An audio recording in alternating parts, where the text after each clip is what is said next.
Hello everyone, this is Yuri, aka Russian Prototype. Welcome to the live stream number 19, I believe. Yes, these live streams just keeps getting better. It's like a gift that keeps on giving. And today I have a feeling we're going to have a very special one. I want to start with actually a little quick overview of what's going to happen today. Today, I want to give you some exciting announcements. I definitely super thrilled to speak with and about potentially with the one and only Professor Nez. He'll be joining in a little bit. And then, of course, we're going to engage with our prototype family. We're going to take your questions. We're going to take your comments.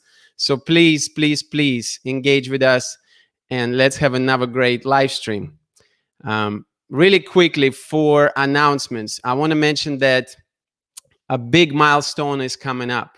1,000 subscribers is on the horizon. And, it's kind of an overwhelming feeling.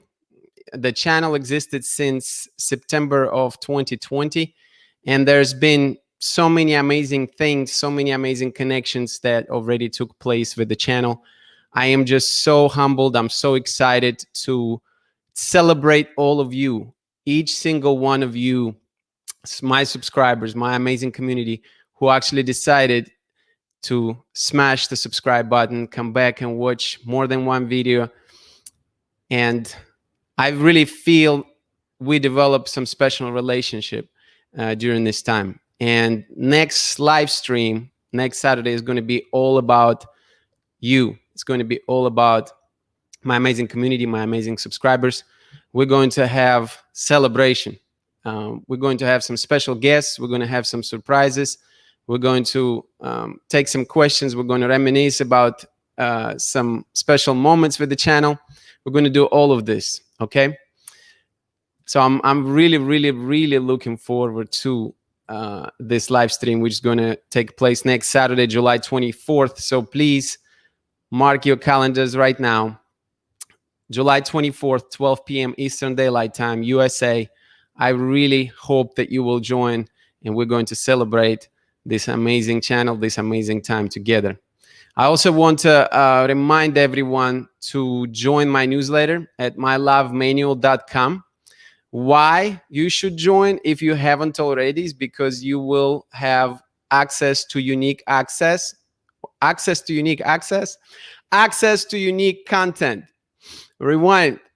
My goal is to start creating more unique content with this newsletter, do some announcements that you will be able to see only in the newsletter, reminders, and another perk that you will be able to provide your direct feedback to me directly, okay? Which is going to be also very useful to continue to improve the channel. I want to see who we have in the chat right now. Looks like Professor Nez already getting up to join, which is amazing.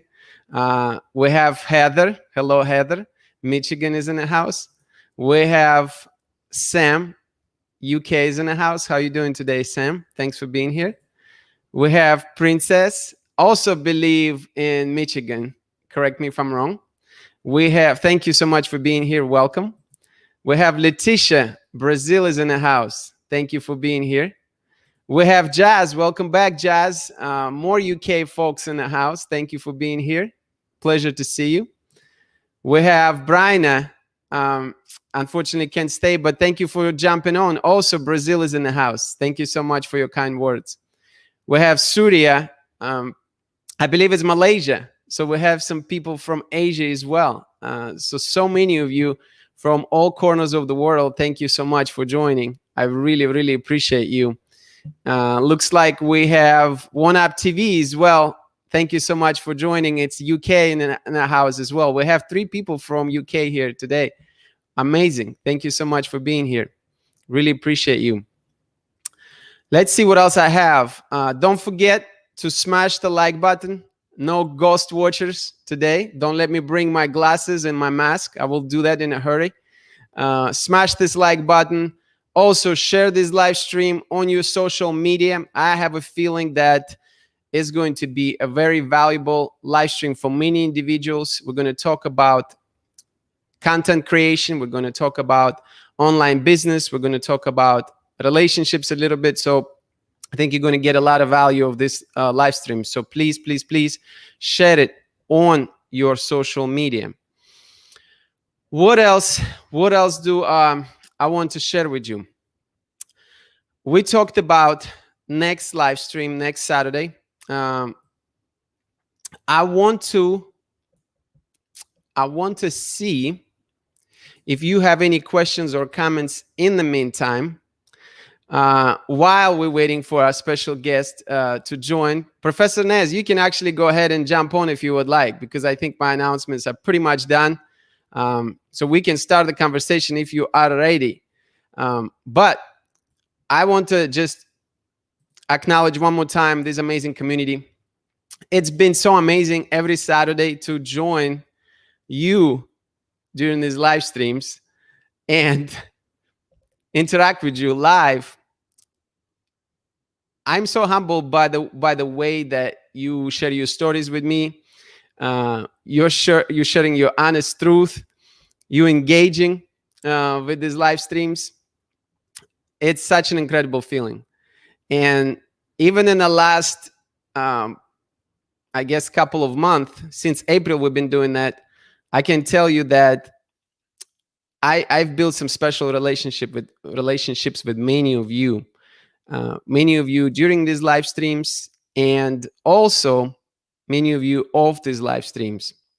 You've seen on a couple of occasions, I'm bringing up examples from either your comments that you send to me on YouTube or your direct messages that you send me, and really using these examples as teaching moments or points of discussion for the community.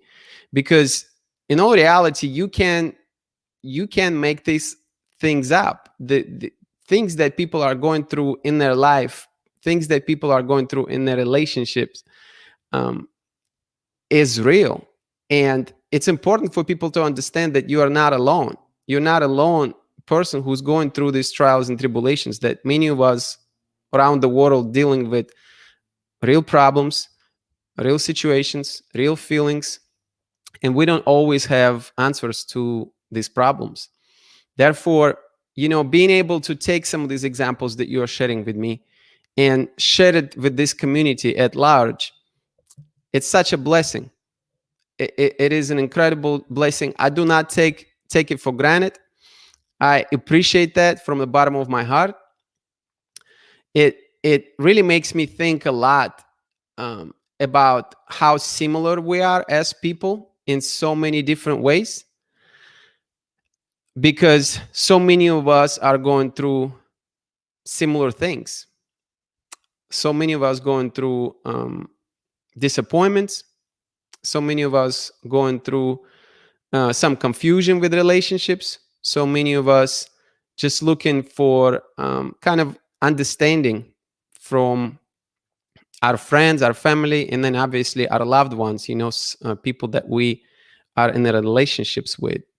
And therefore, being able to make these connections to showcase to this community that, look, we are not alone, that many of us going through these things, it's a huge, huge blessing.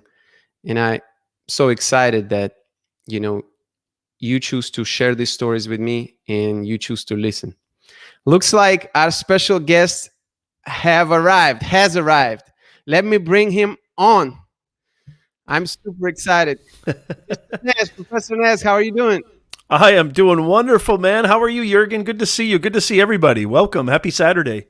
Happy Saturday. I wanted to say a couple of things before we get started. First of all, I'm very humbled and very privileged to have you as my guest on my live stream. So thank you so much for agreeing to do that, and thank you for joining. Secondly, I want to just acknowledge you very quickly.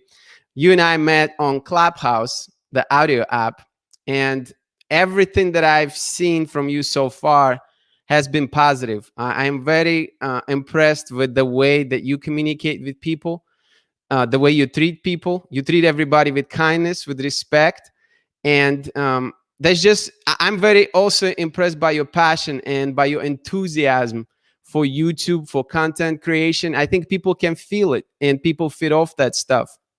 And I think even just little things, the way you just promoted this particular live stream just 15 minutes ago, that just speaks volumes about you as a person and as a professional. So thank you so much. I'm humbled to have you. I'm super excited about this conversation, and I'm going to shut up for a moment. And I want to, I know who you are a little bit. I have an idea, but I know my community, my audience does not. So I want to give you an opportunity to tell the world, to tell my audience who the Professor Nez is. So please. First of all, everybody hit that like button because Jurgen is absolutely crushing it. You know, Jurgen, I just have to say, man, my hat's off to you, sir. It's a great privilege. It's a great honor to be here. And yeah, I won't take up too much time, but I am Professor Nez. I've been in the content creation business world for probably longer than Jurgen's been alive. Maybe most of you too. Although my wife says I'm mentally sick, so I got that going for me. But yeah, I'm just so blessed and so lucky that I was able to create, these unbelievable entities that allow me to provide impact and provide value, and in turn create revenue streams around that. I mean, we're living truly, guys, in the greatest era of all time. And so our mission statement at our channel is helping you earn more, grow faster, and stress less. You know, I talk a lot about ways in which you can advance your career and grow and scale your online business. Content creator is an online business owner. They're really synonymous.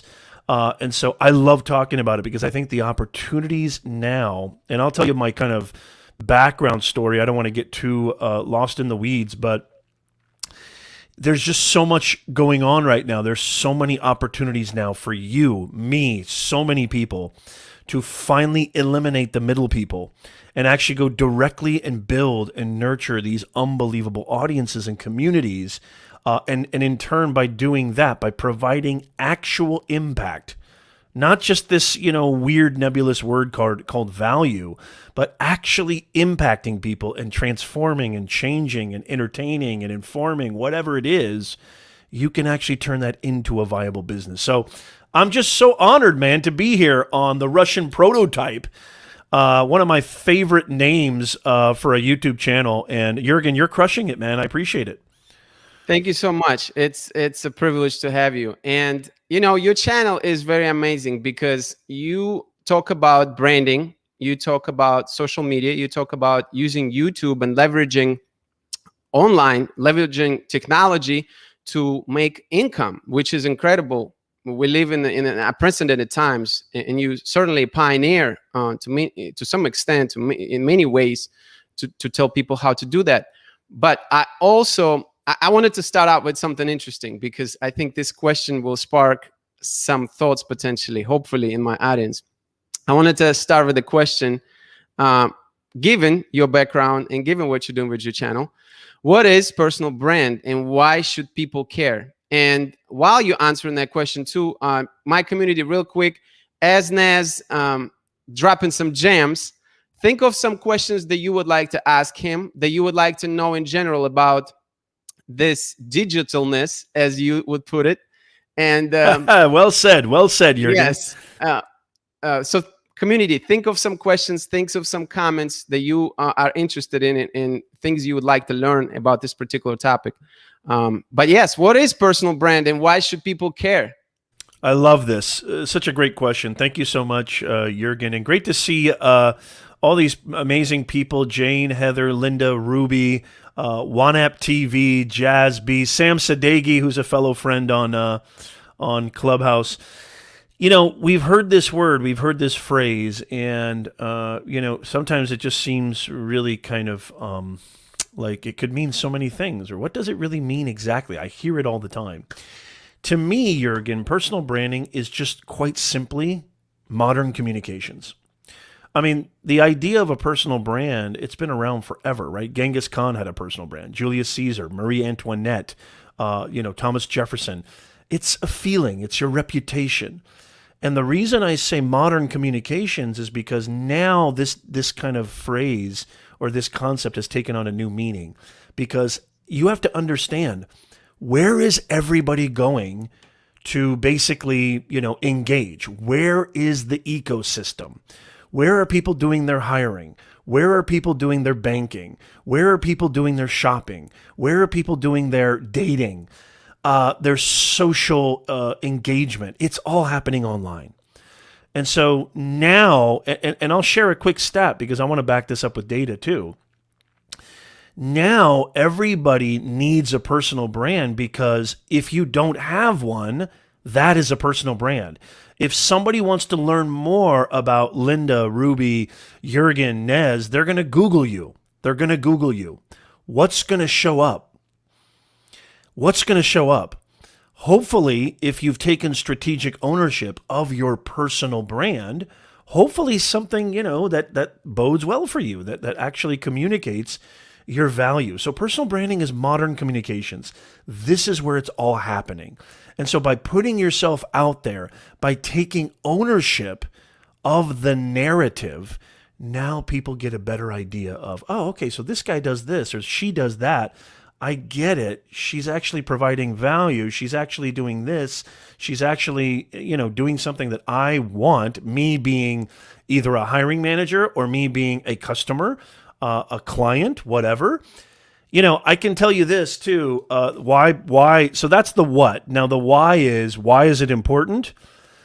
Depending on what you want in your life and what your objective is, that is really the big variable. But let's just take me, for example. I want to be very concrete.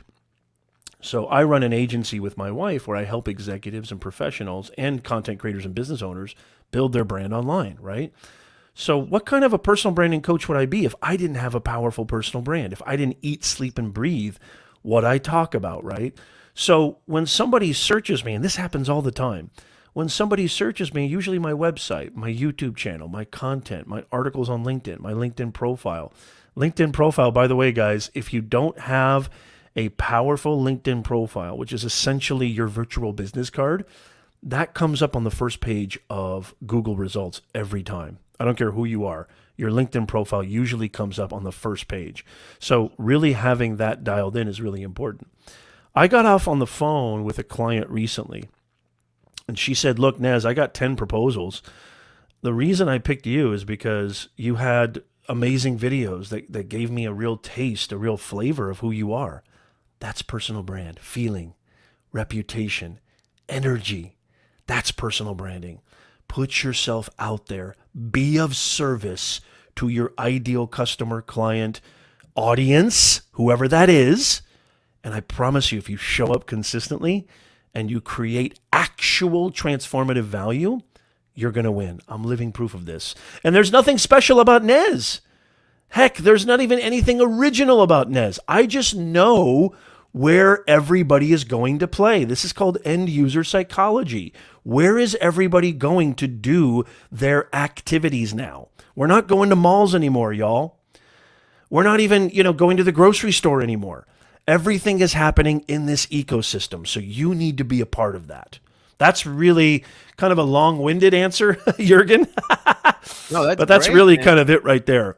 That's great. A lot of I hope that was helpful, guys. Let me know if you have any questions. I'm happy to answer them. Yes, please, communities, send your questions, comments. So very interesting stuff, because you made me think about a few things here. First, it does make sense that everything's just shifting to that direction, shifting to personal branding, because few years down the road, everyone will be probably inputting their voice when they search something, and if your brand is not strong enough, you simply not going to be relevant. So that makes a lot of sense. Also, well, here, let me say this. If I could say this really quickly, Jurgen. Yeah. Just 2 seconds, because Linda asked an interesting question too. I want to address that in a second. Linda, stick around. I'm going to answer that question. I want to be very clear. It's not about, because this is what happens when people want to create, and take ownership of their story. It's really about taking ownership, because somebody's going to tell your story no matter what. Somebody's going to tell your story, right? Why not take ownership of that? Don't let Google tell the story for you. You take ownership, right? Like, I mean, I remember 10, 15 years ago when the internet was just getting started, if you Googled some certain people, usually it was bad. It was like you'd see them, a girl that I liked in college or something. I would Google her, and I'd see her, throwing. Somebody took a picture of her throwing up at a sorority party. I mean, that's Google painting the narrative for you. With personal branding, you're taking ownership, and this is what I wanted to say, Jürgen, really quickly. I don't mean to interrupt you, but here's the key: you don't have to try to be like anybody else. You don't even have to. Don't even think like it has to be this or that. Just simply communicate who you are so people can understand you. I need to understand who Jürgen is. I need to understand who Nez is, because it doesn't matter how many accomplishments I have, how many accolades, how many speaking awards, how many degrees, whatever. I need a taste of who you are as a human being, and I still need to understand in a three-dimensional way, who is this person? What can they do for me? That is the key right there. It's not about being exceptional or trying to be this or that. Be you, but be clear. Clarity is really important. Sorry. Thank you, Jürgen. No, absolutely. I appreciate that clarification, Nez. So let's take that question from Linda. Yes. What I wonder is, why do some channels have so many ad interruptions and others have none? Okay, so this is a great question, if I could take this, please. And I know you have a lot to say about this too. So Linda, I don't know if you're a content creator or especially a video creator. If you're a video creator in the chat, put a 1 in the chat. Let me know if you're a video creator, because I'd love to hear from you. Put a 1 in the chat if you don't mind. But I will say this, and I know Jürgen will back me up on this, and I'd love to hear Jürgen's point. Creating video content, Linda, for YouTube and other places I've said this before. I know Jürgen's heard me say this. Look, I used to run my mom's leather shoe and handbag business when I was 13 years old. I've been in the public sector, private sector. I've been a bartender. I've been a telemarketer. I've been everything under the sun. YouTube is the hardest thing I've ever done. And I am not adverse to hard work. I love hard work. I think hard work always wins. Talent actually comes second. It's really hard work is first. Creating video content is super hard. You guys see the end result. And I'm not complaining here. It's a beautiful thing if you can earn revenue and earn money doing what you love. I love creating video content. I love helping people. I love inspiring people more than anything on planet Earth. But it's extremely difficult. Not only is it the conception phase, but the shooting phase, the thumbnail phase, the titling, the optimization, the distribution, the marketing, let alone trying to actually create something that people want to watch. It's hours, weeks, months just to create one video. And so when you see ads on those channels, that's really one of the primary ways that we actually can get compensated for our hard work. Now, there's a strategy that you shouldn't really sprinkle your video with tons of ads, but you got to understand something. And the creator economy is getting better at this. Putting ads on your videos is really, and you watching those ads is really your way of saying, I support this channel. I think this channel, because it's free. All of our content on YouTube and all, it's all free.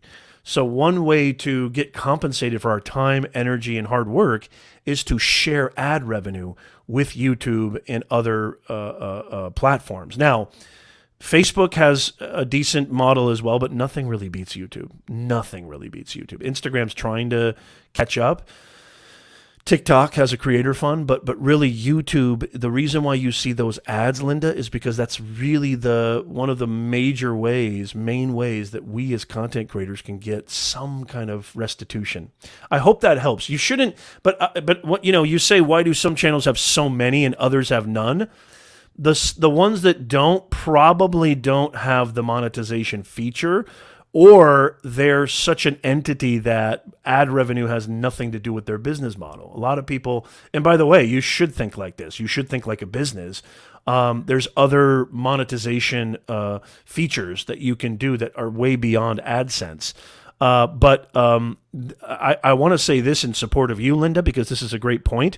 If you do rely on ad revenue, this is a really great, solid feedback from Linda. You should not have so many that the viewer, your audience, which is always first, feels like all they're seeing is ads. There's a strategic way to do that.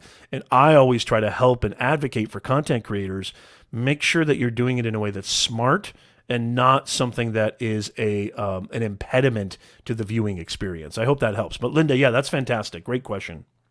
And just to add to what Nez already mentioned, Linda, I think some of the bigger content creators who have, 15,000, 20,000, more thousand subscribers, or who are simply just found other ways to generate income, they not necessarily rely on the ads as their main source of income. So there are many other sources that, us creators can produce income. And therefore, when we find ways to generate income some other ways, ads might not necessarily be the most relevant thing any longer. And to Nez's point too, it could kind of inhibit, if you will, viewers' experience at times, because it is an interruption. It could be inconvenience at times for viewers. So some of the creators choose not to utilize ads as their source of income. Also, I don't know what do you think about that, Nez? Yeah, I mean, that's such a good point, Jurgen, what you just said. I think if you are you definitely don't want to put all your eggs in one basket. Depending on your channel, AdSense revenue, especially if you're just starting out, is the least viable. It's the least viable, right? There's so many ways to skin that cat. We're living in the greatest time to be alive as a content creator, which to me, again, being a content creator you're a business owner, you're an entrepreneur.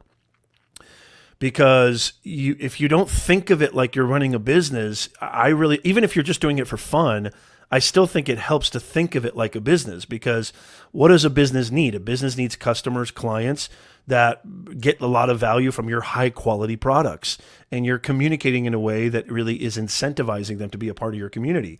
Same thing with content creation. And so, yeah, there's so many different ways to do it.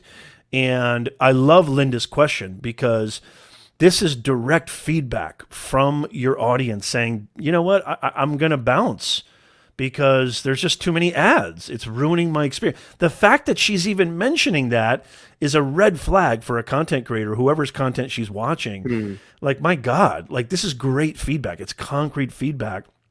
Always listen to your audience.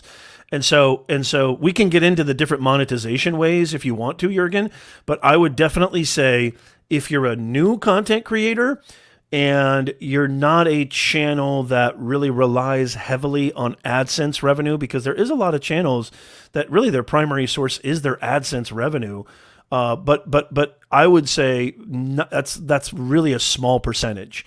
Most creators, their biggest monetization comes from their own IP, their own intellectual property, aka, products, services, merchandise.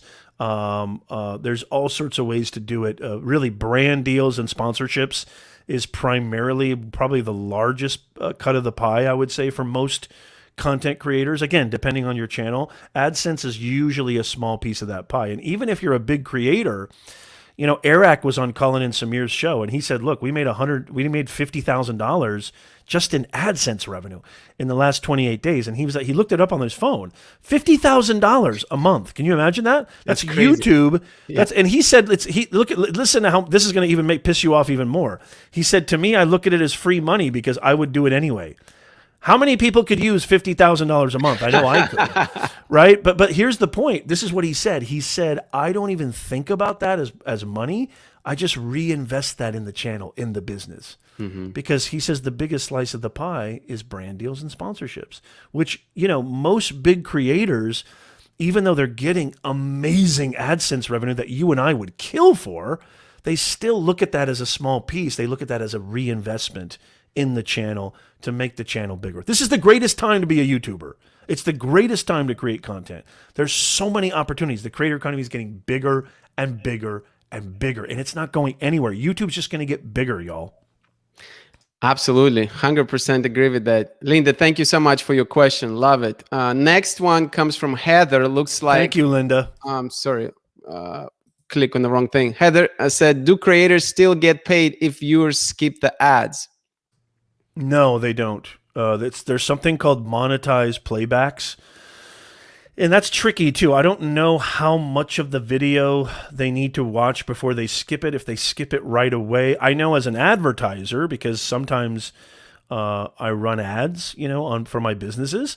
We don't get, it's usually that's why YouTube ads are so profitable and so powerful, because you can actually get somebody's attention for 5 seconds. And if they skip it, you don't pay for that impression. So I don't think that I really don't think that creators get paid if viewers skip the ads. Now, how many of you leave a 1 in the chat? How many of you have watched a YouTube video and the text is, "This video will start as soon as this ad ends"? And it's usually like maybe 5 or 10 seconds. Those ads, actually, I was on a channel not that long ago where the ad was a minute long, and it was not a skippable ad. Mm-hmm. So those ads, we definitely get paid for. Make sure you watch those ads. Support your creators. It's not something personal. It's not something like we want to disrupt your experience. It's just, this is the model. This is the ad model. I think it's a beautiful model for creators, that you can actually give away free content and your viewer is not paying anything, but the actual entity, the platform, is sharing in the ad revenue. I think it's a beautiful model. And I actually think Instagram and Facebook are finally waking up and saying, my God, all the creators are leaving our channel. They're leaving for YouTube and TikTok because we don't pay creators, me being Facebook and Instagram. Facebook and Instagram are notorious for not paying creators. And so that's going to change. That's going to change fast. I talk about this on my stream, and I'm going to talk about it tomorrow too. Hopefully you're going to let me plug that tomorrow. But let me tell you something. This is the time. If you are a business owner, content creator, the landscape, the competition amongst these big dogs is good for you, and it's good for me. I love this. I wanted to shift gears just a little bit and ask you another question, actually, specifically as it pertains to creators, because I know in my community, we have at least a couple of people who are contemplating about starting a YouTube channel. And so knowing that, I was thinking, what can I ask Nez to bring value to my audience? And the question that popped into my head is this: what are some obstacles for new content creators and how they overcome them? Because I think really at least few people in my community can benefit from knowing this information. Yeah, so this is a great question. And please ask your questions. I'm here as long as you need me. I would love to be. I love this community. You guys are asking such great questions. I think the biggest obstacles, for new content creators are mostly in here. It's in here. Jürgen, you've heard me say this on Clubhouse and on my channel all the time. The most important gear is not the lights. The most important gear is not the camera. The most important gear is not the microphone. The most important gear is between your ears.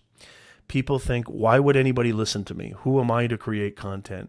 I'm not good enough. I don't have any experience. I don't know how to use the analytics. I don't have money to spend on a $6,000 camera. The biggest obstacle is you for new content creators. And I'm telling you right now, this is how you overcome it. You overcome it by firing the dude inside your head. Professor Nez gives you permission to fire that dude inside your head whose favorite words are, "You suck. Who are you to even be creating content?" That is the biggest obstacle. Fire that dude. Don't listen to that dude. You look at anybody's, channel, especially mine. Go to my channel. Look at my first 50 videos. Garbage. They're absolute garbage. Any creator, go to their first 50, even 100 videos. Garbage. They're so bad. I cringe looking at my first couple of videos. Everybody goes through this. Mr. Beast, look at Mr. Beast. Mr. Beast has almost 70 million subscribers. He's going to get to 100 million probably in the next 12 months. It took him 10 years, 8 years to get 1,000 subscribers. I can't remember, or 10,000. I don't even know.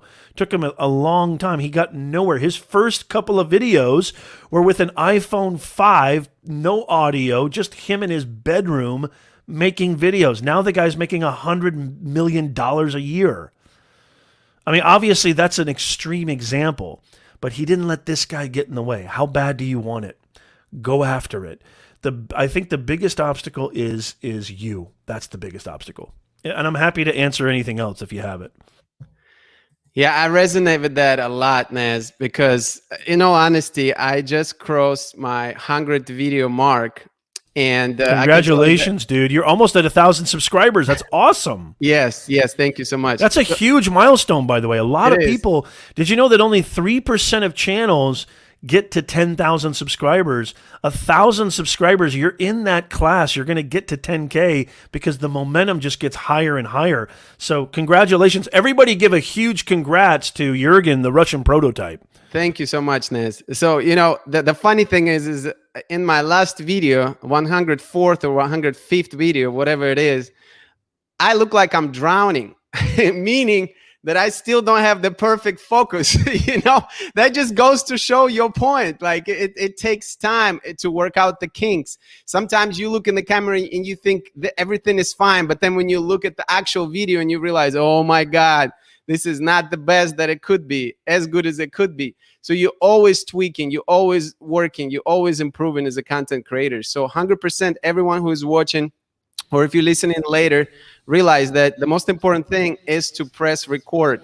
And then the growth starts from that point on. Can I take this question from Linda? Linda asked a question. Some creators are dropping out of YouTube due to censorship issues. What do you know about this? Do you 100%. Mind if I take that question, Jürgen? 100%. Let me put it on the screen. Linda 2021. I think she's from, are you from Tennessee? Or is that just TN? You see how good I am, Linda? Take it away. Linda, I want you guys to come to my live stream. I go live do you mind if I plug this real fast, Jürgen? Is that okay? Go ahead. Every single Sunday, so we're going live tomorrow, I have a live Q&A. So make sure you're there. I answer questions live. Jürgen's there, Russian prototype. We got a ton of people from Clubhouse, my whole Nez Nation audience.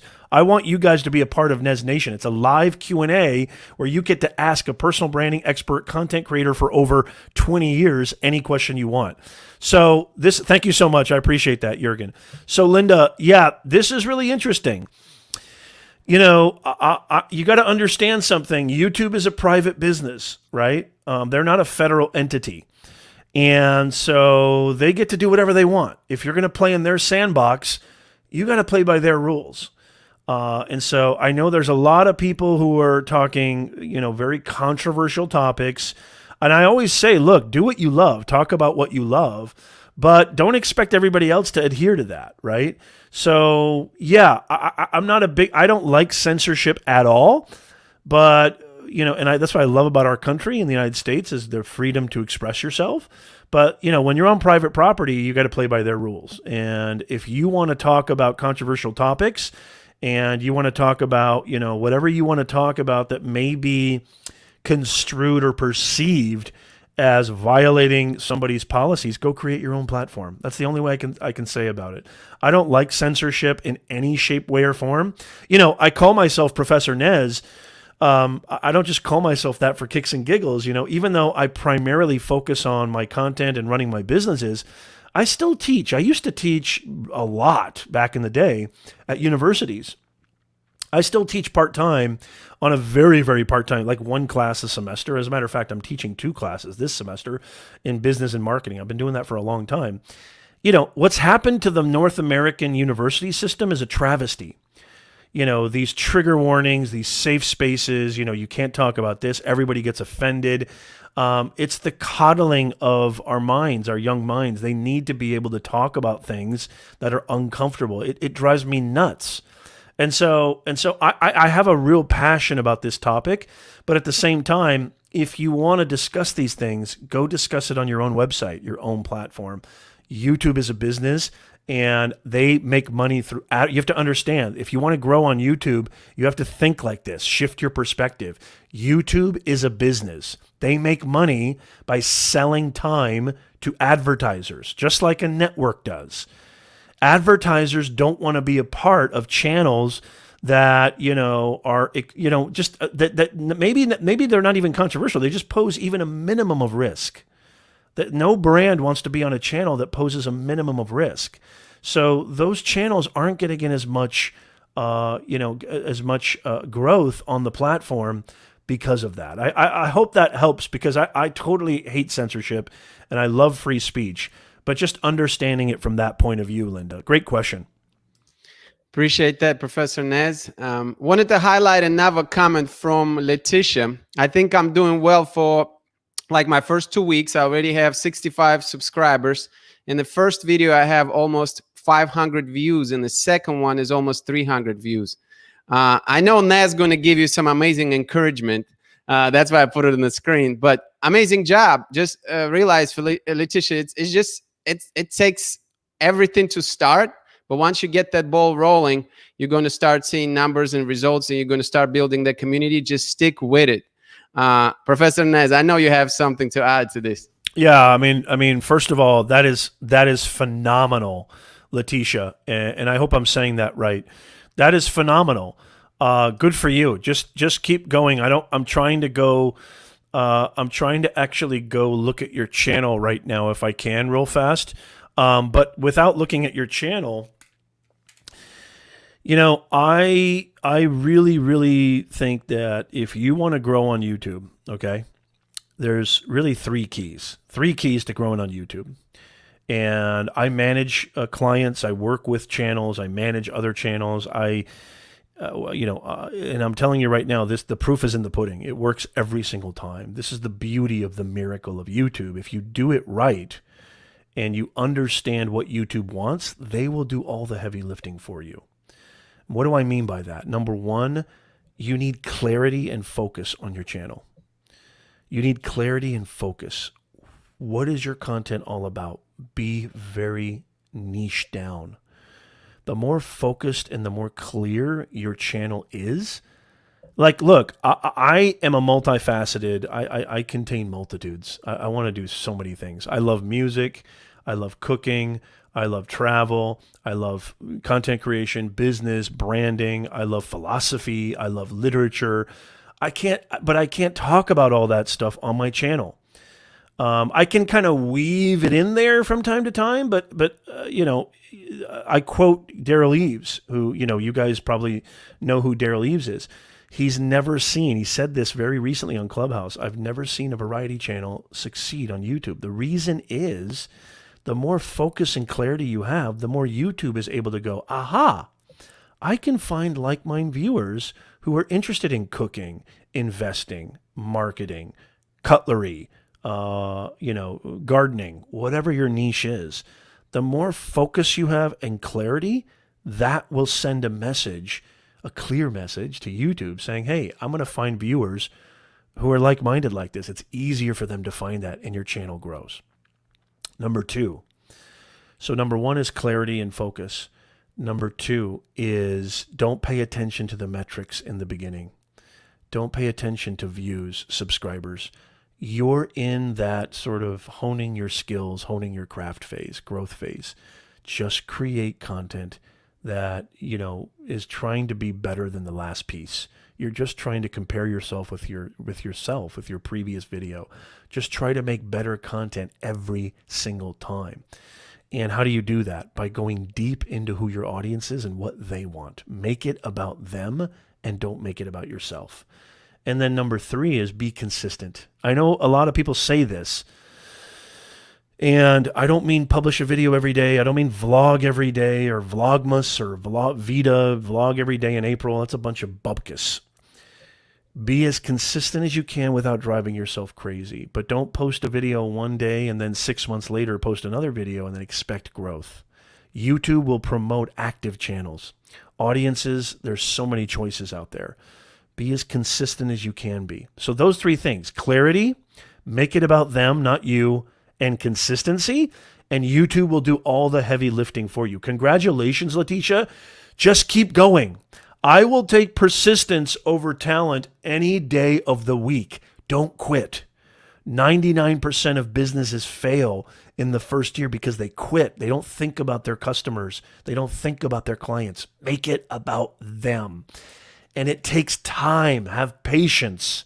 This is the longest game. I mean, to call YouTube a marathon is an insult. YouTube is an Ironman 10x. You're building something powerful. You're basically building your very own network, your own media company. This takes time. Don't expect results in the first 6 months, 12 months, 36 months. It takes time to build something, and it should. Good things take time to build. I hope that helps, Letitia. Good job. Congrats. Yeah, definitely. Congrats. Keep going, Letitia. Definitely don't stop. Nez, I'm wondering, consistency being such a big thing in this YouTube game, it takes time, as you said. It takes a lot of patience. I think a lot of new creators, and especially creators maybe who start doing it for wrong reasons, could end up in anxiety, and could end up, burning themselves out. I know you have a few videos dedicated to well-being and how to manage anxiety on your channel. I'm dying to know, what is your take on managing anxiety? How, whether you're a new creator or old creator, how do you go about making sure that you know the balance? You can find the balance with content creation and stay sane in this crazy YouTube game.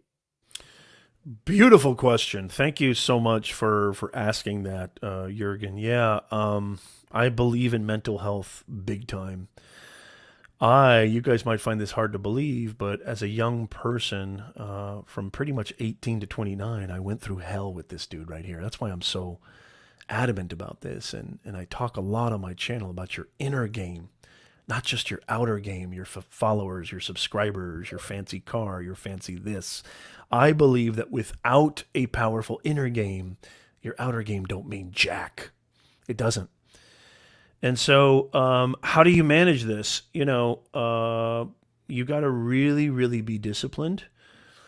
Don't be ashamed, first of all, of feeling inadequate, of feeling awkward, of feeling like you need to take a break.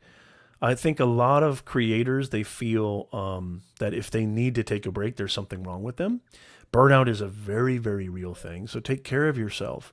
Don't be afraid to take a break. Take a long break if you have to. And hopefully you have some supporters and family and friends that can help you and be with you and give you that release. It's important to have a release.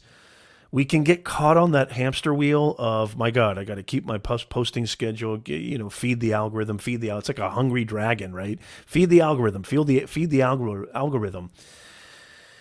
But burnout is a very, very real thing. That's why it's important when you start that you come with purpose. You come with intentionality. What do I mean by that? The reason I started my YouTube channel back in 2016, my main channel, okay, was because I was teaching at the business school at a state university.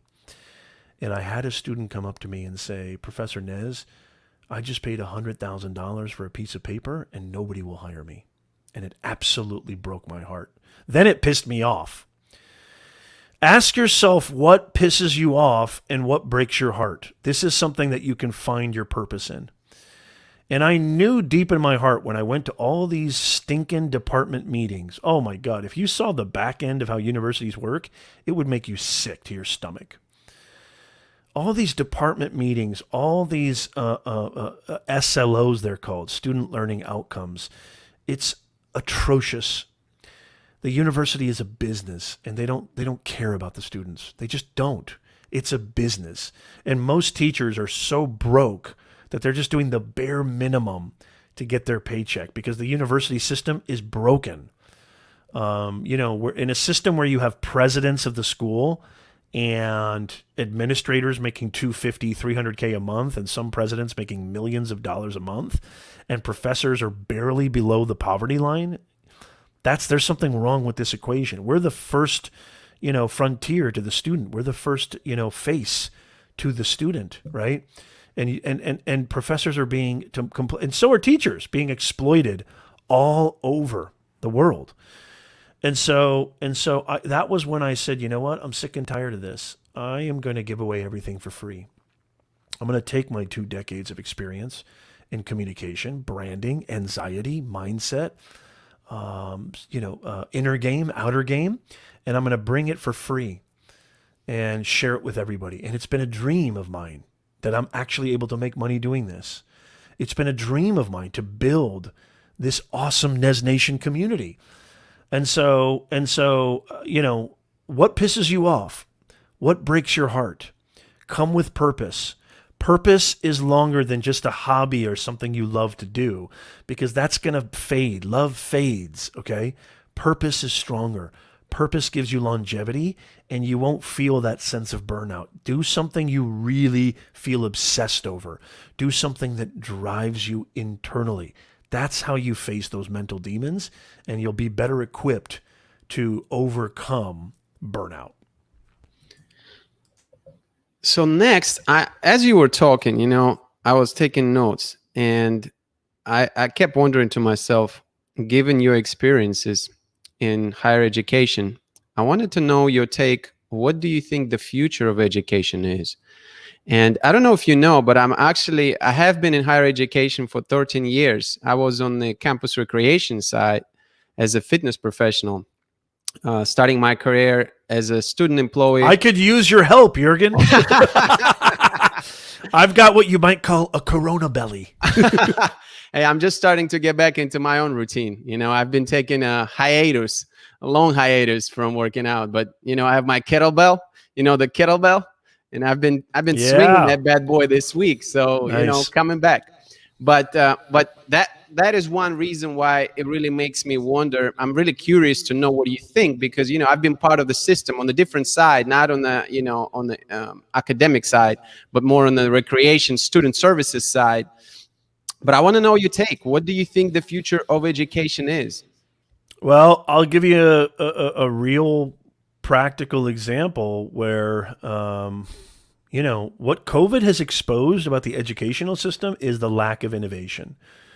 And if you don't innovate, you're done. In this marketplace, if you don't innovate, it's over.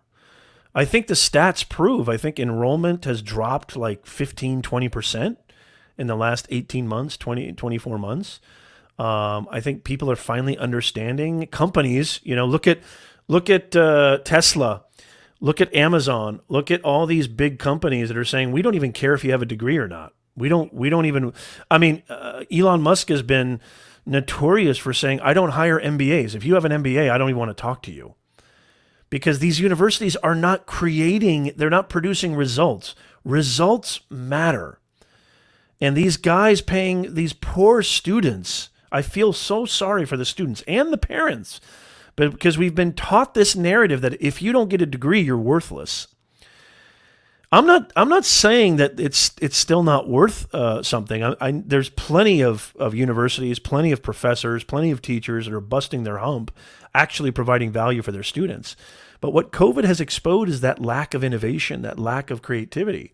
And so if you're not teaching students how to live their lives today in the current marketplace, you're done, in my opinion. And so, you could learn, especially when it comes to business and marketing and communication and leadership, those kind of things.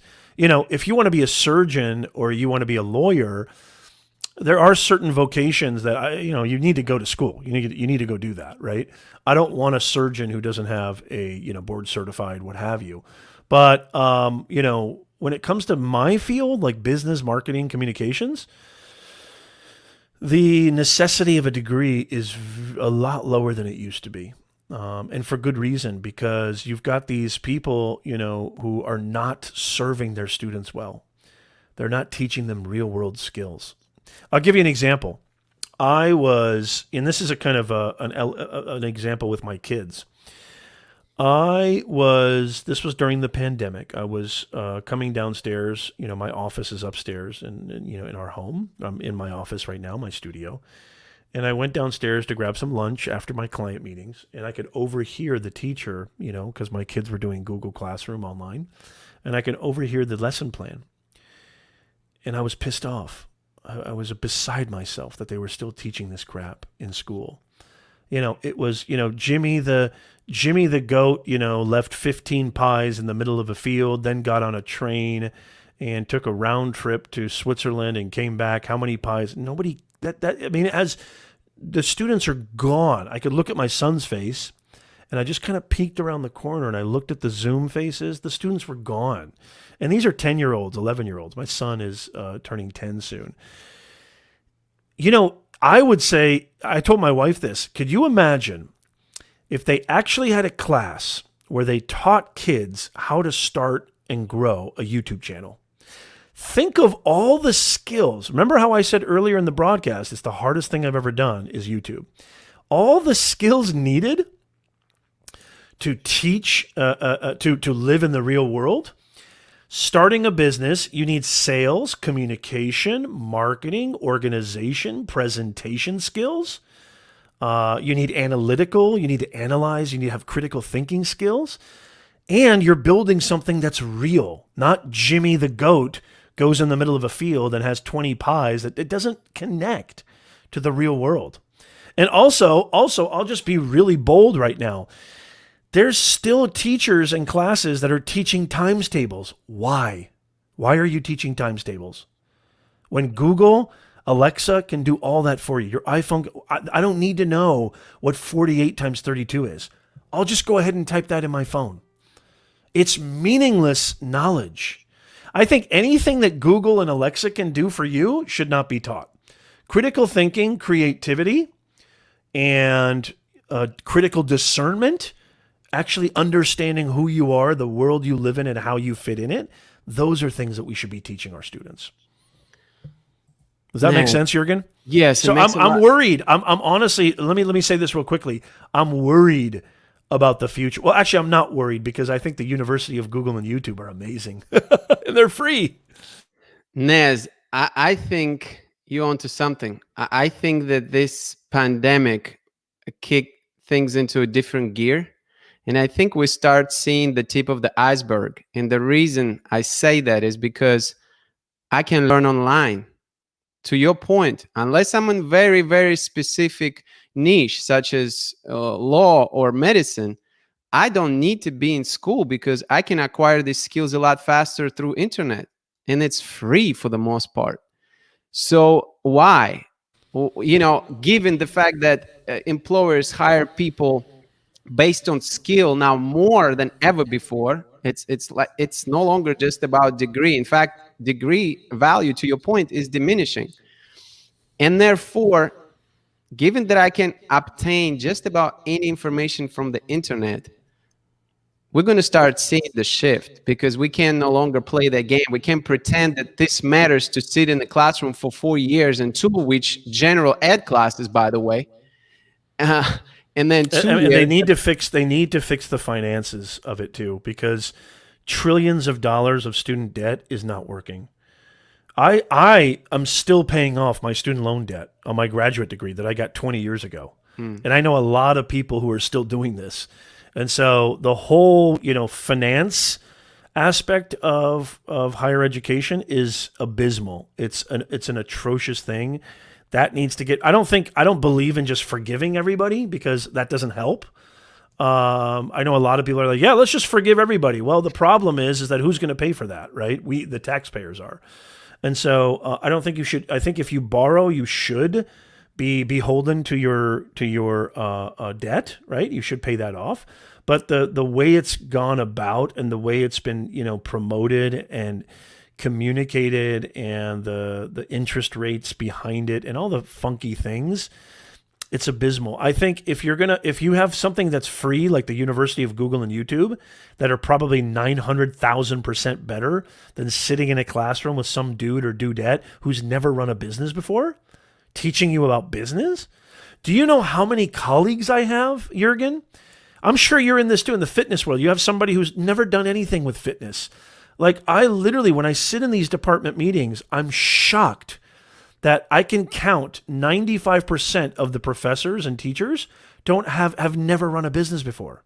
What are you doing teaching business and marketing? How do you know? You can't teach out of a book. You just can't. Nothing teaches like experience. And that's got to change. It's got to change.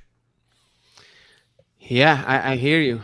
I hear you. I mean, and I think that's a good thing. I think what COVID has done, I don't want to trash education because I love education, but I care deeply about this because I don't want my students, I care about my students.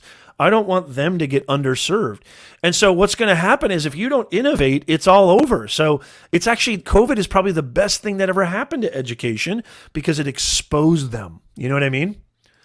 Yeah. And I think many students come to colleges for experience. They come to college because of football games, because fraternities, sororities, because of meeting new people, being part of a club, those type of things, right? It's not necessarily like sitting in a classroom is not the first thing that comes to mind when you think of college and university. And that says something, you know? That says something. Absolutely. You're absolutely right. I want to highlight another question from Linda. It looks like she has another technical question. Are there human moderators working YouTube? Are there bots?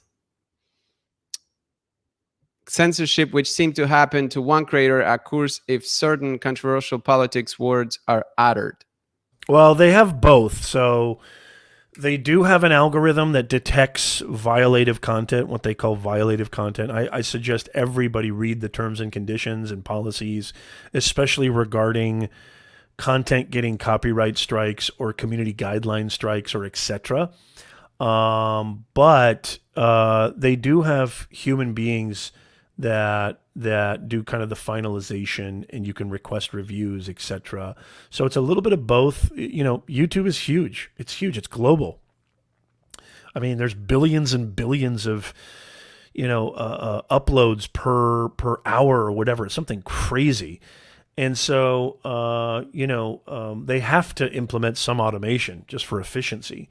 Is it working? Probably not. I've seen a lot of miscarriages of justice, with the bots, but you can always request a human review, and usually things will get fixed and overturned or looked at from a human point of view. And if they determine then that it's in violation, then you really have to take a look at yourself. But yeah, it's a little bit of both. If you have not smashed the like button, please be sure to do that. Professor Nez dropping gems over here. We're having a great conversation. Happy Saturday, everyone. Thank you for joining us live.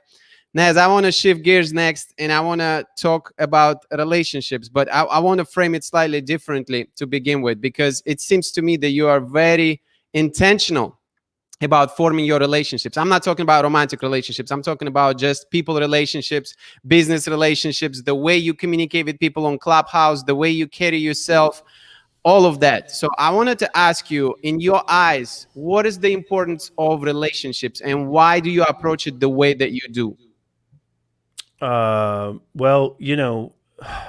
like, I don't know how you can have anything without relationships, right? Without building relationships, whether it's a business, whether it's a personal life, a professional life. How many times have you, been able to get something that you felt you could provide value for through relationships? Maybe it's a job, a career, a referral. If you don't build relationships, I don't know how you can really succeed in this life. And my approach to it is just very simple. It's just to really kind of do the best that I can to not make it about me. Relationships need to be reciprocal. What do I mean by that? They need to be a two-way street. And I always try to serve more than I take and give more than I take, because that's just who I am. And that's what I feel like if I was in a relationship with somebody, I would want that from them too. So, it's kind of like the golden rule, treat others the way you want to be treated and be a human being. Don't be a selfish person. It's not very complicated. And just provide as much help and provide as much value as you can. And so I think networking, I think building relationships, and it shouldn't be like artificial. It should be very natural. Just very natural. It's natural for me the way that I conduct myself. It's not an artifice. It's not put on. I'm not trying to build relationships. I don't think you can try to build relationships. Just be present. Just be present. Be somebody who's a participant. You're contributing to the community. You know, I talk about our Nez Nation community all the time. You know, the people that I make mods on my channel are the people who contribute and don't think about themselves at all. They're not selfish. They're not promoting. They're not turning. How many times, like this is really, you want to know the real kind of thing here when it comes to relationships? I know most of you guys can relate to this. Put a 1 in the chat if you have somebody in your life or have had somebody in your life, everything you've wanted to talk about, any topic, anything that concerned you, they somehow turned it around and made it all about them. Put a 1 in the chat right now if you feel me. Because I know everybody has that one person or has known somebody who's made it all about them. I know you have. I know everybody has, right? And so how did that feel? Ask yourself, how did that make you feel? It's like, man, I'm trying to talk about something like that I care about, and you're turning it around and making it all about you. It's all about you. That's not how you build relationships. That's not how you have a life filled with people who you can actually create space and time with over a long period of time. You know, we're social mammals. That's the whole point of social media. We are social beings. We love, like, something great that happens to me, it's not real until I share it with my wife. Whether it's an accomplishment, an achievement, or something beautiful that happened, if it's just for me, it doesn't mean anything. It only takes on meaning when I share it with my wife and people that I've been able to build a life with. Relationships are everything. And stop making it about you. It's the same thing with content creation. You're building a relationship with your audience. Don't make it about you. It's all about them. If you put them as the focal point, you're going to win, and you're just going to have a better life. I mean, pure and simple. Nice. I love the points, both points that you made more than 2, but 2 points that really stuck out for me: being present and give more than you take.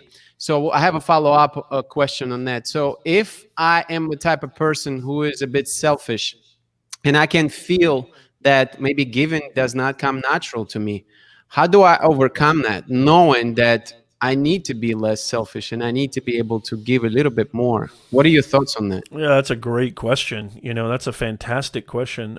If it doesn't come natural to you to give, and it's something that, you know, it takes, then it's just like any other skill. You know, you just got to build it, and you got to have an open mind. And I don't think you can force people to give.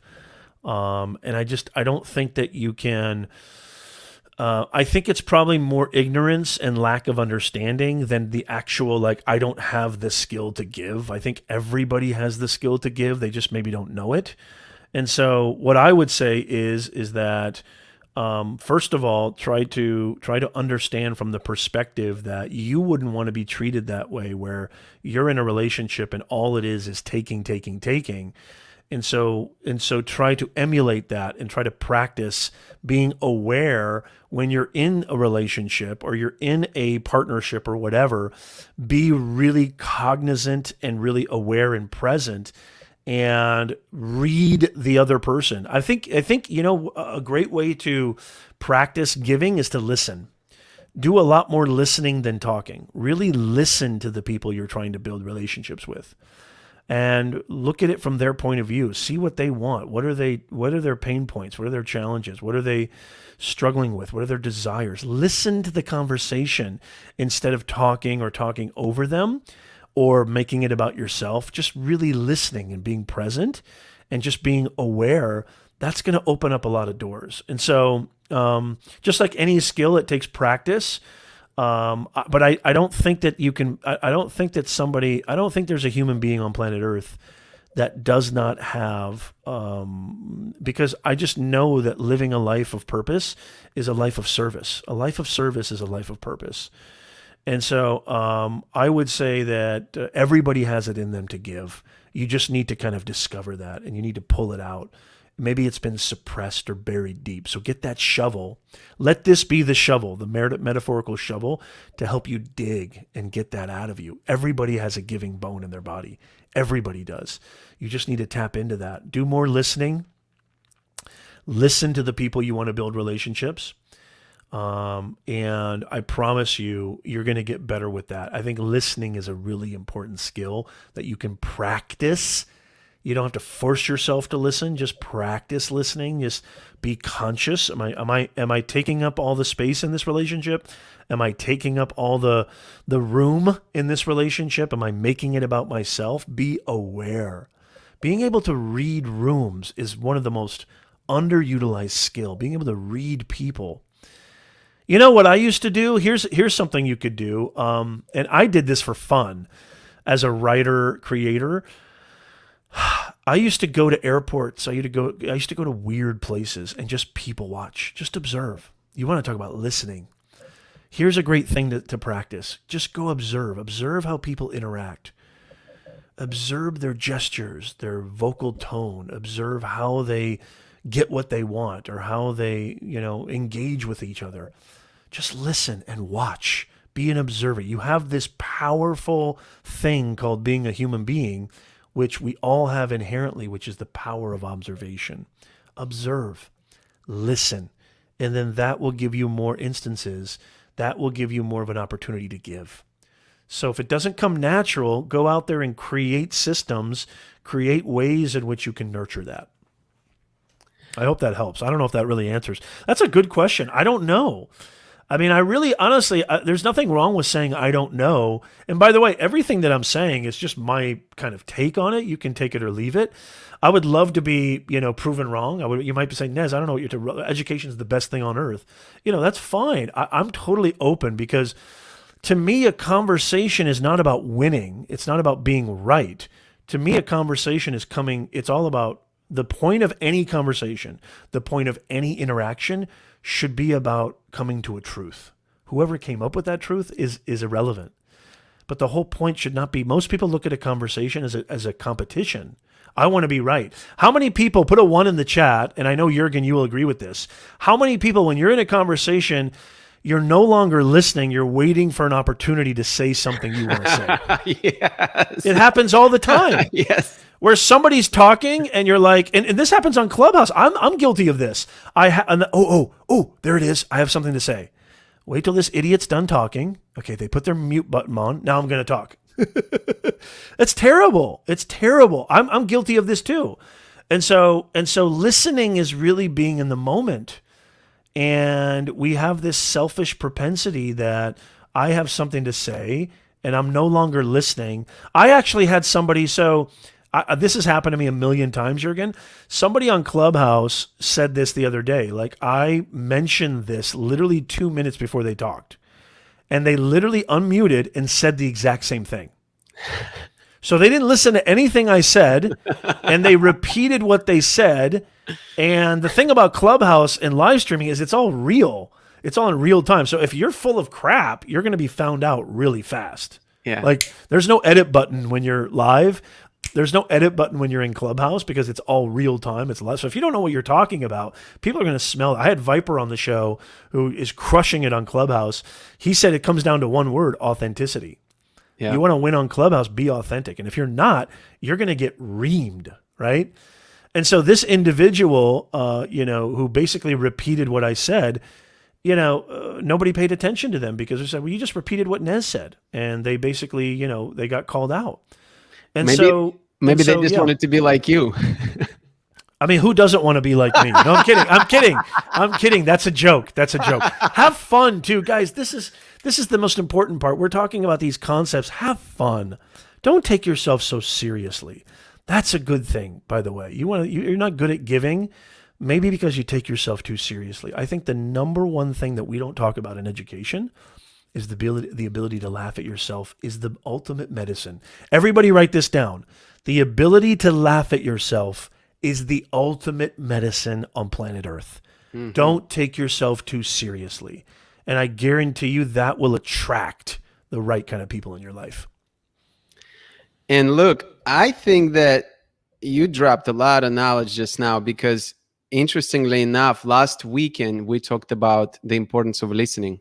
And it's kind of surreal to hear you say that too, because there are a lot of interception, if you will, between these important things. That you know what? If I could add really quickly, Jürgen, is I don't use live streaming as a growth strategy on my channel. My live streams don't perform well after they've ended the broadcast, right? After the live stream's over. I mean, I do get some replay value, but not much. I use live streaming as a listening tool. It's my way. So I do my live Q&A every Sunday, 9:30 a.m. Pacific, shameless plug. And then I also have guests on. I've had Daryl Eves, Benji Travis, New York Times bestselling authors, Nick Nimmin. So I have people on my channel as guests as well. I use it as a listening tool. Live streaming is not a growth strategy for me. It's so important to listen to your audience. And so, Nez, why do you give away 2 hours of your time every Sunday to just answer questions? Because I need that. It's important. Because if I don't listen to you, I can't create value for you. I can't create the things that you want. If I don't give back, then I'm just taking. I got to give back. Remember, relationships are two-way streets. And you should be the one doing most of the giving, not the taking. Yeah, I love this. You actually one of the people who inspired me to do live streaming to begin with. I was watching your live stream, and I think it was like March, end of March, beginning of April. And then I figured, why not try it? Isn't it fun? It's amazing. It's really, so much fun. It's really great. It's really great way to connect with your community and bring people together, Thank you, Letitia. I appreciate that. Yeah, I mean, it's great to just have, there's nothing like this intimacy. There's thank you, Jazz. There's nothing like this, kind of immediacy, this in the momentness. And so it's just fantastic. And you got a great community. Look at this. Mike Iglesias. Good to see you, Mike. I think we see Mike. I see Mike. Mike, correct me if I'm wrong. Don't I see a lot of you on Clubhouse? I think you're on Clubhouse a lot. I could be wrong. Mike comes and goes on Clubhouse. Yeah, that's great. He's doing it secretly without nobody know. This is a great point, too. Having a generous mindset is an abundance mindset. That's poetry. Well said. That's poetry. Absolutely. Shout out. Mike is my good friend. Thank you for being here this Saturday. Mike is awesome, man. Always good great for you, to Mike. see you. Good to see you, Princess, Letitia, Heather. Let's give shout out to some people, shall we? We have Mike in the house. We have Mike in the house. Shout out to Mike. We have Princess in the house. Shout out to Princess. Ruby's in the house. Shout out to Ruby. Letitia is in the house. Thank you for being here. Heather is in the house. Thank you so much for being here. Jazz is in the house. I see them once coming through. Lanishka is in the house. Thank you so much for hanging out. Linda is here in the house. We have so many amazing individuals here. Thank you all so much for taking the time to be here with Professor Nez and I. We appreciate you very, very much.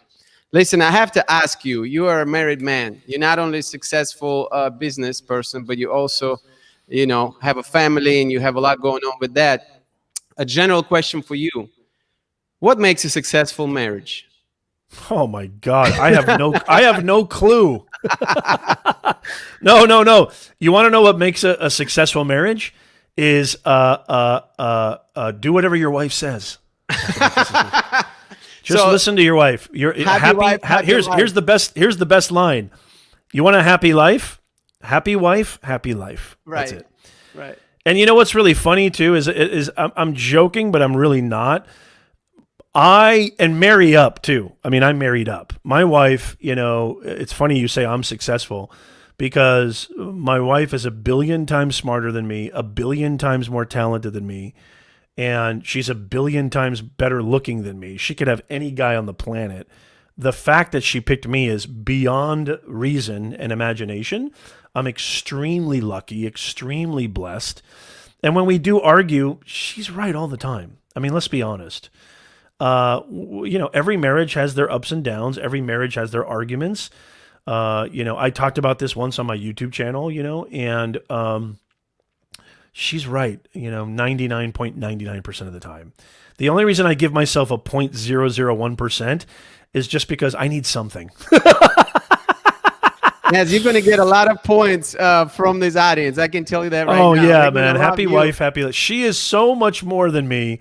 She works in my business, by the way. I mean, she doesn't do the face stuff that I do, like content creation in front of the camera stuff. But the back end stuff that she does is priceless. And her input, her feedback, her partnership, I would not be even close to as successful, I would be a loser. I'd be a nobody if it wasn't for her. I mean, she really is the backbone to all of my success, not only as a business owner, but as a human being. So, yeah, honey, if you're watching, big shout out. I think she's with the kids right now. She took the kids to the park. But yeah, I'm very, very lucky, super lucky.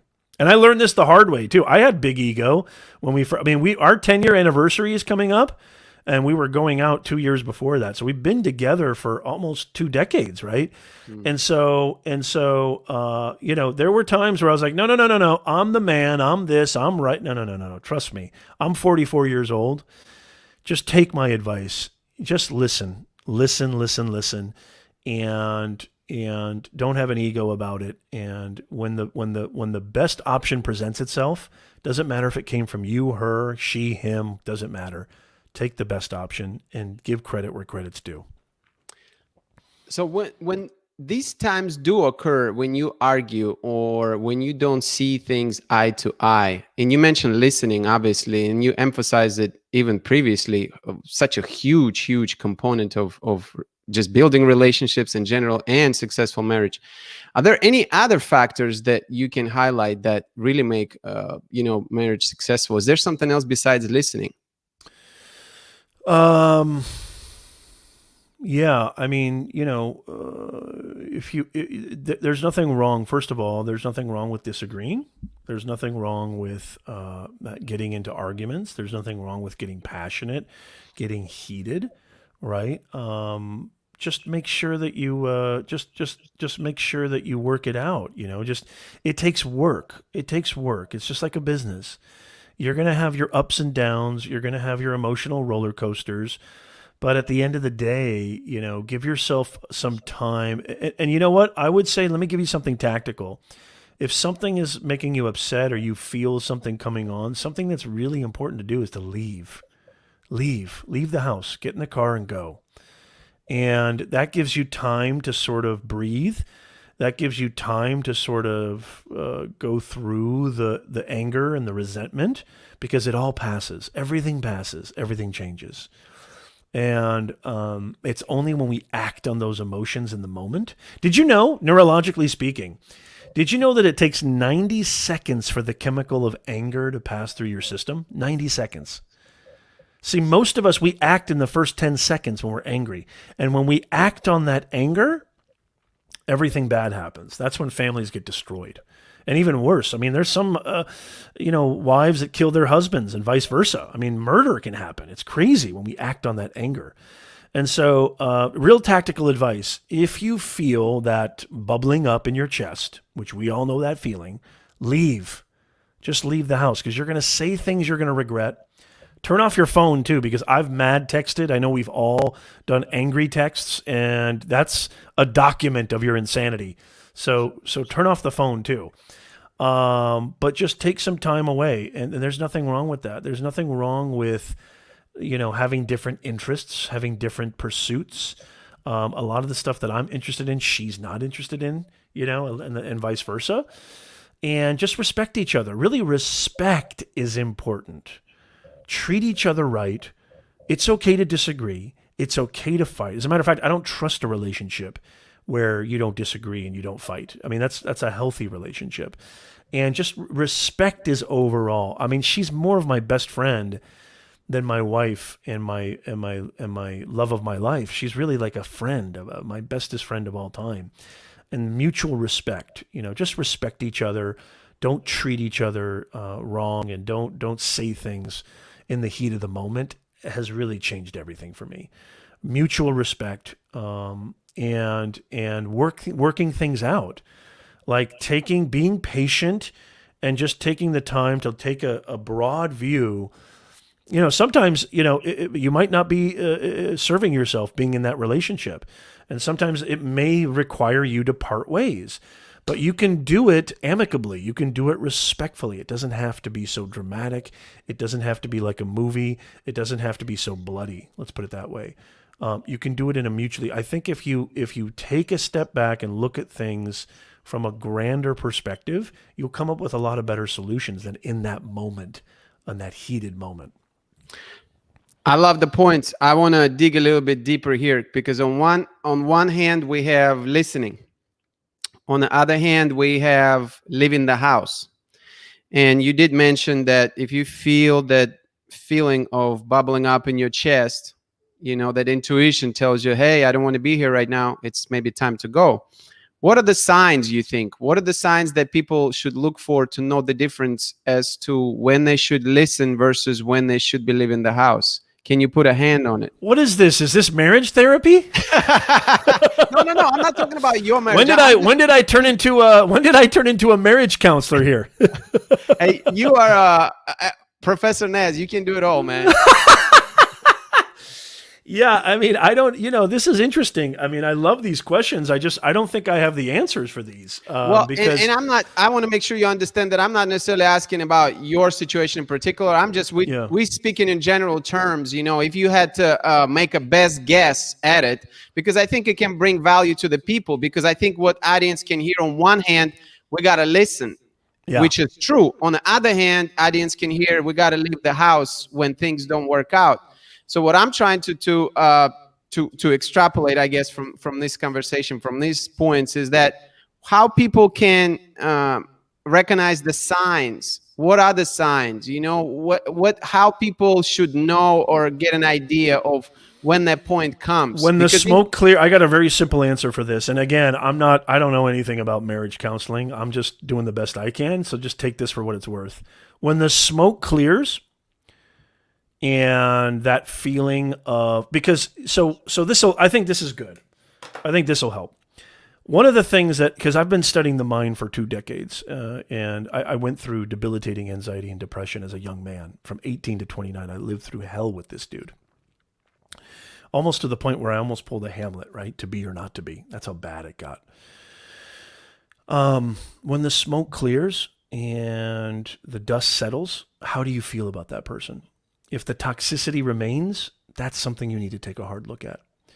You see, when the dust clears and the smoke clears, when my wife and I disagree or get into an argument or whatever, the love is overwhelming for me. It's like, I love this woman with every fiber of my being. That never goes. That never leaves. And the fact that I need her so badly and I cherish her so badly, that never leaves. So if the toxicity is greater than that feeling of I need her, I cherish her, I need to be with this person, this is the person who, creates that value in my life, that's where I think you need to take a hard look and say, you know what, this isn't working. If you dread, it's kind of like a job. If you dread waking up on Monday, how many people can relate to this? Sunday morning. You wake up Sunday morning. And I used to have this when I worked at deadbeat jobs, and I worked a ton of them. I mean, I was a telemarketer at a very big commodity firm, a commodity trading firm I was making really good money when I was 24, 25 after I graduated college. I hated it though, because I'd wake up on Sunday, leave a 1 in the chat if you can feel me. I'd wake up on Sunday, and this is before I even experienced a 24-hour period. And my first thought was, oh crap, Monday's tomorrow. That was my first thought on a Sunday morning. I couldn't even enjoy the fact that I had 24 hours to myself because all I could think about was, oh crap, I got to go to work tomorrow. Ugh. If you have any of that towards the person you're with, the business you're in, the career you're in, if you dread, showing up, whether it's for a relationship, a job, a business, if you dread it, and you dread showing up, that's a clear-cut sign. Trust your inner antenna. Your inner antenna is never, some people call this intuition, some people call this God. What does your inner intuition tell you? That little deep, deep, deep voice deep in your chest that you know is there, and it's speaking the truth every single time. You need to listen to that. Again, it goes back to listening. Not only listening to other people, but listening to yourself. Does that help at all? I hope it does. Oh, yes, it helps a lot. It actually makes a lot of sense because if you're dreading... Tune in next week for Nez's Marriage Counseling 101. Boy, I really didn't think, Jürgen, I'm pretty impressed. I had no idea we were going to go down this route. If my wife, I'll tell you one thing. If my wife, maybe I'll play the replay for her. If my wife could hear me, like somebody's actually asking you for marriage help, She would have a ball. She would laugh her butt off. Listen, wisdom is a thing that everyone can benefit from, right? So whether whether you're 25, whether you're 55, whether you're married or single, if there is wisdom that other people can take and You know what? apply. Mike asks a great question here. I'd love to answer that if that's okay.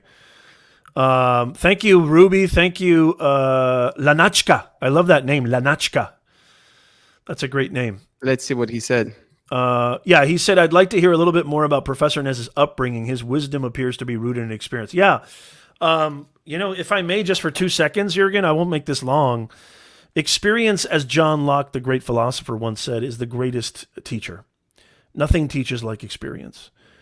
And the confident, somebody who has the audacity to believe in himself, Professor Nez, that you see today, went through intense self-doubt, went through profound depression, went through profound suffering, self-inflicted suffering.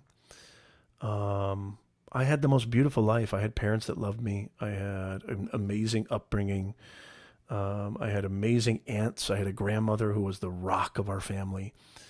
I had amazing support around me, love around me. And then I really experienced this intense period in my life as a young man there's no other way of putting it. It was just torture. It was mental, internal hell. And it got to the point where I literally almost pulled a Hamlet, to be or not to be. That is the question. And thank God I didn't do anything. And as a matter of fact, you know what the only reason I didn't to be or not to be was because it wasn't because I thought like I'm worth it and I should stay. No, the only reason I didn't do it is because I knew it would cause my parents great suffering. I couldn't do that to them. And thank God I didn't. I truly believe the most interesting people on earth are the people who've gone through something. So if you're going through something, and actually I believe that my anxiety and depression are the two greatest teachers I've ever known. They're the two greatest mentors I've ever known, because it provoked me, it spurned me on to figure out who I am for myself. Ralph Waldo Emerson, the great American poet, once said that self-reliance is the ultimate currency for any American, any human being, really. Not relying on other people, relying on yourself. Because let me tell you the truth. When I was going through that mental hell, I turned to the people we're supposed to turn to, these people in white coats. I turned to the doctors, and none of them could help me. They all gave me these little pills, and those little pills made me feel worse. It wasn't until I took life in my own hands. This is why I'm so passionate about the things that I teach and the things that I talk about, is because there are no excuses. The only excuse is the dude that lives inside your head. This is why I talk about your inner life, your inner game, not just your outer game. You're all beautiful on the outside, but are you beautiful on the inside? And so, Mike, thank you so much, man, for asking that question, because, yeah, dude, I've gone through some stuff, big time. I've gone through torturous dark nights of the soul. And here's the funny thing. I know everybody says this, but I actually mean it. If I could go back and do it all over again, I would, because they were my two greatest teachers. Depression and anxiety were my two greatest teachers. Think about that. If you're going through something right now, don't look at it as, I used to do this. Why me? Why me? I'm just a young guy. I'm harmless. I didn't do anything to anybody. I didn't realize it should not have been why me. It should have been thank you for picking me. Because they were the two greatest teachers. I would have turned out to be some heathen probably without those two great teachers. So I hope that makes sense. Yeah, that's great. Mike, thank you so much for asking this question. There was a great perspective from Nez. Nez, I want to be respectful of your time, my friend. I know we spent over 1 hour already. I know you're a busy man. I appreciate you so much taking the time to be here and to share your wisdom, to share your knowledge. Anything else that you would love to add to sum things up for today? And I'm going to put your channel on the screen as well. Yeah, thank you. You know what, Jürgen? I just want to say, Jürgen, this has been one of the most thought-provoking, probably the best interview I've ever had. I'm going to be totally honest. It is. I did not expect I did not expect to go down this route. You asked some very thoughtful, insightful, great questions, not just about, sort of rudimentary surface level things. You really got deep. And so I just want to say kudos to you, Jurgen. And I'm blessed and privileged to watch your journey. I'm so thankful that we're connected. Everybody should really, really pay attention to Jurgen and Russian Prototype. Everybody should really take his lessons, look at how he's created value, follow his lead. He's doing phenomenal. I truly believe that if Jurgen keeps going, he's going to get to 10 million. Not just 1,000 subs, not just 10,000 subs. He's going to get to 10 million subs. You truly are, Yuri. You're an amazing dude, and I'm very blessed and lucky to be a part of this. So I just my takeaway is follow Jurgen everywhere, follow him on Clubhouse, listen to him, and just be grateful that we're a part of his process. And I would love it if all of you guys would be a part of Nez Nation, bringing more humanness to this digitalness. That's our mission statement. We go live. We're going to be going live tomorrow, 9:30 a.m. Pacific time, 12:30 p.m. Eastern time, and our weekly office hours, #AMA. You can ask me anything you want, and I will answer it. And you also get to be a part of an amazing community. So thank you guys so much. And thank you, Jurgen, for such an amazing interview. I'm really, really impressed. Thank you. Nez, it's been my privilege to have you as a guest. You heard it from the man himself. Prototypes, my beloved community. Check out Professor Nez YouTube channel. Join his live stream tomorrow and every Sunday at 12:30 Eastern time, 9:30 Pacific time. The man knows about online business. He loves YouTube. He's wise beyond his years, and has a lot of humility, as you can tell. Keep going. This is good. What else about me do you love? I appreciate you so much. I appreciate you for taking the time and for being so open to these opportunities. It was very, very awesome just to send you a DM on Instagram and you agreed right away. I was surprised. I was blown away. Are you kidding me? It's an honor, man. It's an honor. It's great to have you. Very great. And I truly hope, Nez, that this is not the last time we get to collaborate. And this is just the beginning. I really hope. We're going to do it. We're going to do it way more. I'm happy to come on the show anytime. I appreciate that very, very much. So please check out Nez's channel. Big shout out to you for taking the time and for sharing your knowledge, for sharing your wisdom. We really, really appreciate it. Have an amazing day, Nez. Thank you guys so much. I really, really appreciate it. Thank you guys. Love you. Hope to see you tomorrow. Take care. All right. Bye-bye. This was incredible. Thank you all so very much for sticking around, for asking questions, for interacting with Professor Nez and I. It's always my pleasure to hang out with you, Prototypes. You know how I feel about you. You're an amazing bunch of individuals. Thank you so much for being here. I want to, before we get out of here today, I want to just do a couple of reminders. I know I've made a couple announcements in the beginning, but I do want to still remind you what's coming up next weekend.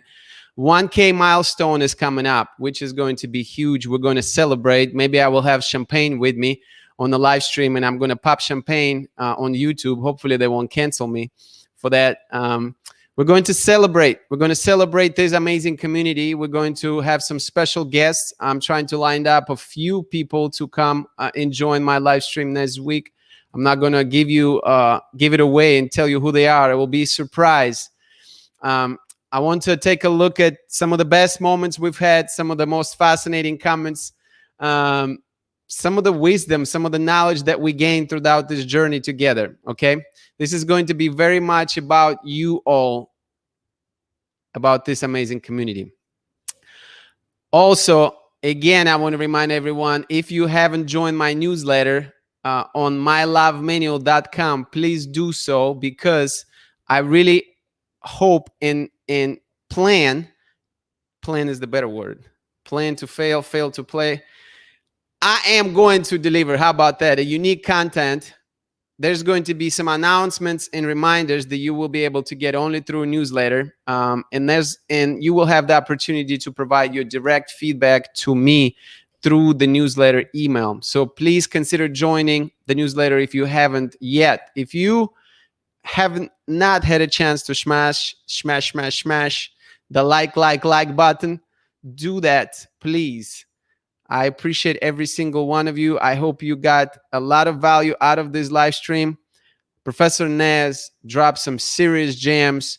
If you haven't had a chance to listen to the whole thing, rewatch this again, because there's a lot of value that been delivered in terms of what to watch for if you want to become a content creator. A lot of value and wisdom, how to manage your anxiety and mental health, and a lot of value just when it pertains to relationships in general and family. All of those things have been discussed today and touched on with my special guest. Other than that, my friends, let me go back to the comments and see if we have any questions and any last minute comments before we get out of here. I want to give a shout out to every single one of you for joining today's live stream.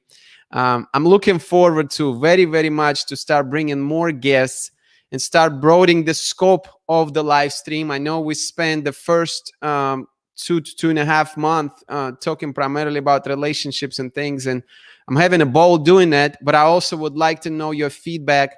Have you enjoyed this particular live stream? Would you like to see more live streams on different topics, not just relationships? Would you be interested in hearing from individuals from different walks of life? That's what I would like to know from all of you. Please connect with me on Instagram, connect with me via Russian Prototype at Gmail, respond to my newsletters. I would like to know your feedback as far as what you're thinking about the live stream. What would you like to see in the future? My friends, it's been a blast. I had an amazing time. Thank you all so much for joining. One more time, next live stream is going to take place next Saturday, July 24th at 12 p.m. Eastern Time, USA. I really, really hope that you will take the opportunity to join as we nearing or passing, depending how next week goes, 1,000 subscribers mark. This is a very special milestone, and we're going to celebrate. With that being said, my friends, I wish you an amazing Saturday, amazing Sunday. Enjoy yourself. Get outside. Have fun. Call your parents. Call your loved ones. Tell them you love them. You care for them. And let's stay connected. Thank you all very much for joining. Have an amazing weekend. I will be catching you soon, hopefully on Instagram Lives, Monday through Friday.